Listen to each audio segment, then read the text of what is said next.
मैं एक बार जा रही हूँ, एक बार सुन लीजिए जो बात इन्होंने कही है। मैं बिलाल जी आपसे जवाब ले लेती हूँ। उन्होंने कहा कि अल्पसंख्यकों की स्थिति क्या है इस देश में, ये साफ पता चलती है जब आप बांग्लादेश को देखते हैं, आप पाकिस्तान को देखते हैं, तब भी आप लोग ये कहना चाहते हैं कि इस देश में ये हिंदू सहिष्णु है, इसी वजह से हुआ है। उनका सीधा मतलब ये है, तब भी आप आरोप भी लगाते हैं और पत्थर भी बरसाते हैं। देखिए, बांग्लादेश के नाम से, पाकिस्तान के नाम से, अफगानिस्तान से नाम से हमें टारगेट करने का काम आज से नहीं है, ठीक, बहुत टाइम पहले से करते हैं। उनसे हमारा क्या मतलब है? लेकिन लगातार जो नमाज की बात करते थे, 80-20 की बात करते हैं, शमशान कब्रिस्तान की बात करते हैं, जो बांटने कटेंगे और बटेंगे की बात करते हैं, आज वही लोग हैं जो यहाँ पर बैठ के इस तरीके की उन्हें सपोर्ट करते हैं आप लोग। लेकिन कहीं आपने ये नहीं देखा होगा किसी मुसलमान ने पत्थर चलाने की बात की है, उसको पत्थर तो आप लेकर आए, स्टार्टिंग में आपने दिखा दी पत्थर, इसे डराने का काम तो आप कर रहे हैं, हम डराते नहीं, नहीं आप खिला भी रहे हैं, नहीं पत्थर तो आपने भी तो शुरुआत में पत्थर दिखाया कि इस तरह से नहीं होगा ना, समझना होगा इस देश के अंदर नफरत फैलाने वाले कौन लोग हैं। आचार्य जी ऐसे बात नहीं जाती है, प्लीज नहीं बोला, प्लीज। जो नफरत फैला रहे हैं उनका सपोर्ट कौन कर रहे हैं? यही तो लोग उनका मालाओं से स्वागत करते हैं, जो बहन बेटियों का बलात्कार करते हैं उनका स्वागत।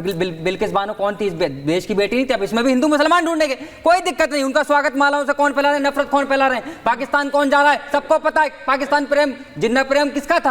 आप, मैं नाम नहीं लेना चाहता, लेकिन आप पॉलिटिकल, देखिए बिलाल खान साहब, आप पॉलिटिकल बातें कर रहे हैं। मेरा मतलब ये है, सुनिए सुनिए सुनिए, पॉलिटिकल बातों से निकलकर मैं ये समझना चाह रही हूं कि भाई एक आम जो हिंदू है वो क्या सोचता है, एक आम मुसलमान क्या सोच रहा है। सीधी बात यह है कि ये तस्वीरें रोज आती हैं, हमें भी समझ नहीं आता कि हर तरफ थोड़ा ही कोई, हर शहर में क्या इस तरह की साजिश रची जा रही है, हर शहर में ये हो रहा है। मैं एक बार छोटा सा, हाँ कंप्लीट करिए।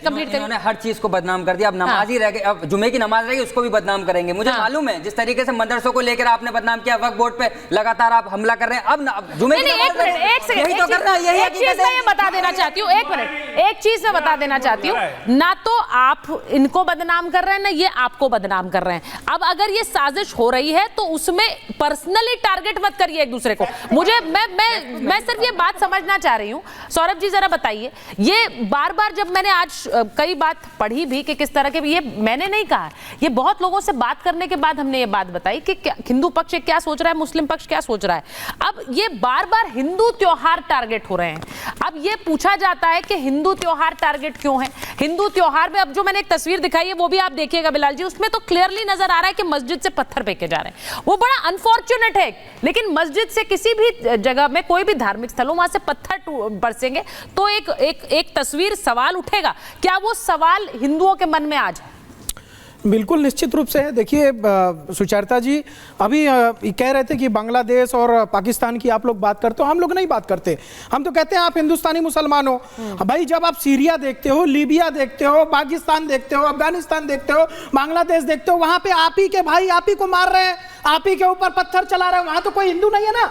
आप यहाँ अगर हिंदुस्तान में हिंदू की बात कर रहे हो, वहां तो आप ही लोग पत्थर मार रहे हो, बम मार रहे हो आपस में एक दूसरे को। साहब जब आप हिंदुस्तान में आते हो, यहाँ की मिट्टी को चूम लो, ये जन्नत है आप लोगों के लिए। हिंदुस्तान चूंकि जो है, आप जब हम बार बार कहते हैं हिंदू राष्ट्र से हमारा तात्पर्य है कि हिंदू यहाँ बहुसंख्यक है, इसीलिए सेकुलर देश है, चूंकि हम बहुसंख्यक हैं। अगर ये मुस्लिम बहुसंख्यक होता तो लीबिया, सीरिया, पाकिस्तान, अफगानिस्तान होता। सुनिए मुमताज भाई, देखिए यहाँ पर आप दो लोगों के पास गई, 10 साल में दो मौलाना के पास गई।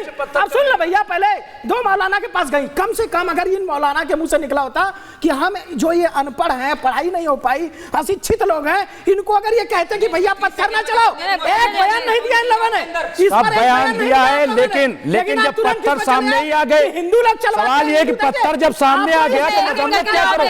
पत्थर तो सामने आ गए, पत्थर तो सामने आ गए। वो बोल रहे हैं, नहीं बिलाल नहीं, बिलाल जी नहीं, ऐसे नहीं, बोलने दीजिए, कंप्लीट करने दीजिए। स्वीकार करिए, जो आपके यहाँ पर कट्टर मौलाना है, वो इस जहर को भरते हैं जाकर के लोगों के बीच में। ये पत्थर वो अपने मन से नहीं चलाते, ये सिखाया और पढ़ाए हुए लोग हैं। ठीक है, ठीक है, मैं एक बार धर्म संसद में अब उन्होंने बोला, मुसलमानों को काटने की बात करी थी। नहीं तो बिल्कुल कौन कट्टर थे बताइए आप? रामनवमी का त्योहार पर एक मिनट रुक जाइए, अब अपनी बारी में बिलाल जी अपनी बारी में बात करेंगे। मैं फिर से रिपीट कर रही हूँ, अपनी बारी में बात करिए। यहाँ पर हम आक्रोश का मंच खोलकर नहीं बैठे हैं, हम यहाँ समाधान का मंच खोल करके बैठे हैं, और इसीलिए उस आक्रोश पर थोड़ा काबू आप सबको रखना पड़ेगा।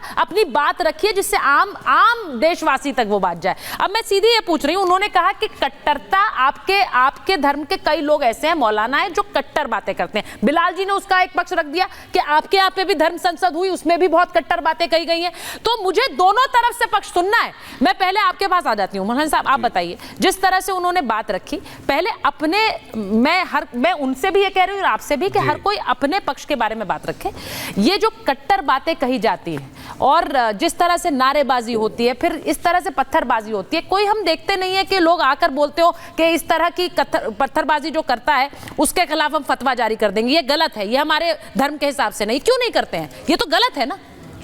देखिए मैडम, ये आरोप ये हमेशा से रहा है और लगता रहा, मैं किसी के बीच में नहीं बोला हूं। दूसरी चीज, जब पत्थर आते हैं तो पत्थरों को डालने के लिए पहले से सेट कर दिया जाता है कि हम वहां से निकलेंगे, मस्जिद के करीब जाकर के खड़े हो जाओ, वहां पर पत्थर बरसाओ। मौलाना कट्टरवादी के अगर कहते हैं कि मौलाना कट्टर हैं, वहां के आपके साधु संत भी कट्टर हैं। उन्होंने भी, आपके नेताओं ने भी कहा है कि देश के गद्दार हैं, इनमें गोली मारो, ये मारो। और इस तरीके से जुल्म और सितम इनकी तरफ से भी, हम तो दिफा के लिए तो तैयार रहते हैं। अच्छा बोल ले, उसके बाद आप उसके ऊपर रहिए, आप अपने ऊपर रहिए। आचार्य जी नहीं, आचार्य जी ये मंच के खिलाफ बोलना बंद कीजिए, कंप्लीट कर नहीं तो उनके बीच में आप बोल रहे हैं। पहले से सेट कर दिया जाता है कि वहां से जुलूस लगेगा, पत्थर मारो, मुसलमानों को बदनाम करो, मदरसों के खिलाफ चैमे गोइयां एक मिट्टी को इनके अंदर क्या हिंदुस्तान के मुसल मदरसों को टारगेट करो। हम हिंदुस्तान के मदरसों को, मुसलमानों को हम हिफाजत में लिए हुए हैं। और दूसरी चीज ये बर्बरियत ये लोग फैलाना चाहते हैं ताकि फसाद पैदा हो और नक्ज़े अमन पैदा हो, कत्लो गारत पैदा हो। ये इन लोगों के कारनामे जो हमारे ऊपर मुसल्लत। ठीक है, अब मैं एक बार पूछ रही हूँ, सीरियस, उन्होंने बोला कि ये पहले से एक नफरती साजिश होती है, वरना एकदम से अचानक, ये तो वो खुद कह रहे हैं, अचानक से नहीं हो सकता, अचानक से ये पत्थरबाजी नहीं हो सकती है। तो मैं अब उस धर्म संसद, नहीं, राज मिश्रा जी के पास में नहीं गई हूँ। राज मिश्रा जी, ये जो बात वो कह रहे हैं, उन्होंने उल्टा एक धर्म संसद पर भी सवाल पूछा। देखिए, कट्टर जो सोच है वो किसी भी धर्म में, और आप लोग तो ये खुद कहते हैं कि ये हिंदू धर्म की सोच ही नहीं है इस तरह की कट्टर। जब ये इस प्रकार आप प्रश्न करते हैं ना, तो ये समझ नहीं आता कि एक्चुअल में शुरू कहां से किया जाए। लेकिन मैं एक लाइन वाइज बताता हूं कि कहां से ये दिख रही है और क्या कमी है, शायद ये आप लोग समझ पाएंगे। आप सोचिए, किसी श्री रामचरितमानस से किसी धार्मिक पुस्तक को आपने पढ़ा होगा सनातन धर्म के, कहीं लिखा है किसी अन्य धर्म के तरफ किसी प्रहार की बात की गई है? यहां सारे मुस्लिम प्रवक्ता बैठे हैं, अगर एक सनातन धर्म के ग्रंथ को उठाकर दिखा फाजिल साहब, आपके बीच में नहीं बोला हूं, उठा के दिखा दिए जहां इस प्रकार की चर्चा की गई हो, है कहीं? नहीं है। सर्वे भवन्तु सुखना की बात की जाती है। दूसरी बात, अब आ जाते हैं, चलिए पहुंच जाते हैं मंदिर पर। एक मंदिर से आज तक, एक मंदिर की बात कर रहा हूं, सिंगल मंदिर की, जहां से किसी पर पत्थर बरसाए गए हो, जहां देश विरोधी नारे लगाए गए हो, जहां पर बम बनाने की बात की गई हो, जहां देश विरोधियों को रखा गया हो, एक मंदिर की बात कर रहा हूं। अब तीसरी बात आ जाता हूं। तीसरी, आप लोग सभी लोग विद्यालय में जाते हैं पढ़ने के लिए। विद्यालय में हमारे यहाँ एक प्रार्थना गाई जाती है, वह शक्ति हमें दो दया निधे, कर्तव्य मार्ग पर डट जावे, पर सेवा पर उपकार में हम जगजीवन सफल बना जाएं। यानी हम दूसरे की सेवा करके अपने जीवन को सफल बनाएं। राइट। एक प्रार्थना साहब मदरसे की ऐसी बता दीजिए जिसमें यह कहा गया हो कि हम दूसरे की सेवा करके अपने जीवन को बना जाएं। अब तीसरी बात पर भी आ रहा हूं, पॉलिटिकल बात कर रहा हूं, एक सारे सवाल नेता की बात कर रहा हूं। देश पुलिस 10 मिनट के लिए हटा दो, भाई साहब पुलिस हटा दो, फिर देखो क्या होता है। जवानों बाहर निकल जाओ, हमारी मस्जिदें छीनी जा रही हैं, तो क्या उम्मीद करते हैं भाई आप? किधर कट्टरता? ठीक है, नेताओं की बात बाद में करेंगे, क्योंकि आज इसीलिए मैंने इस डिबेट में किसी नेता को नहीं रखा, अगर आप इसीलिए नहीं रखा है, इसीलिए नहीं रखा है क्योंकि नेताओं के कई बार बयान भड़काने वाले होते हैं। बोलिए, क्या आपने जिन लोगों ने मस्जिदों से पत्थर बरसाए, जिन लोगों ने देश विरोधी नारे लगाए, कौन सा मौलाना जो फतवा हाथ में लिए आप लोग घूमते हो, एक मौलाना ने फतवा जारी किया हो थूक करके रोटी बनाई जाए? एक मौलाना ने फतवा जारी किया हो, देश में शांति हो? ठीक है, अब मैं इसी पर जा रही हूँ,